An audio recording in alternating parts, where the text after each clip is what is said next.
talking about solutions, we had our relative terms as something that's diluted or watered down, and something that's our concentrated that we just measured in molarity. Now, when we're talking about dilutions, we're looking at taking something that is our concentrated solution and making it weaker. And how we can do that is by adding water. So normally you'll see in lab, we'll take something with a higher concentration or a higher molarity, and we'll have to add water to dilute it. To find out how much water you have to add, we're going to use a dilution equation. So our dilution equation's right here. The M is going to represent our molarity, and our V is going to represent our volume. So you'll notice you have two conditions. You have M1, V1 equals M2, V2. We'll see that the 1 represents our concentrated solution, and the 2 is going to represent our new and diluted. Now, to make it easier for our problems, we're just going to look at whatever comes first in the problem is going to be these 1s, and whatever comes second in the problem is going to represent by our 2. Now, typically, when we're looking in lab, we're looking to reduce the amount of moles from 1 to 2 because we're looking to dilute it. Sometimes you'll see that the problems come in reverse. So just follow along with the numbers that you see for each one.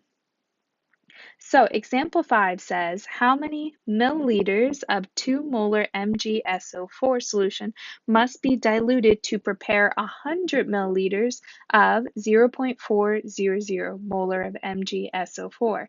Now, notice that we have something different. It's asking us for how many milliliters. So if it starts with milliliter and it ends with milliliter, we don't have to convert it to liter for this problem. So let's keep going on. We know the dilution equation is M1V1 equals M2V2. So first, let's identify every part of it. So it says how many milliliters of this 2 molar. So those are the first ones we see. So this is going to represent our V1, aka our X or our unknown. Then we're going to have our M1 is our concentrated or our 2 molar. Then we're trying to prepare at the end 100 milliliters. So that's my V2 of 0.400 molar, and that's my M2.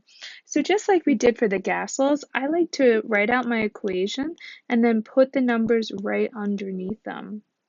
So my M1 is going to be that 2 molar, my V1 is my X, my M2 is going to be 0.40 molar, times my V2, which is 100.0 milliliters. So notice that we're going to need to solve for our X on this side, meaning we're going to divide both sides by 2.0 molar. So cancel that out, then move it over to this side. What do we notice happening to that molar or that M on this right side now? They're going to cancel out. So M and M cancels out, and we're going to have milliliters. So in our calculator right now, we're going to multiply this 0.400 times 100, perfect, and then divide by 2. So our final answer would be 20. Now, how many significant figures does this 20 have? Excellent. It only has 1, but if we go back to the problem, we'll see that 2.0 has 3 sig figs. We'll see 100.0 has 4 sig figs, and 0.400 has 3 sig figs. So we're going to actually have to add a significant digit by adding a decimal first and then a 0 to give it significance.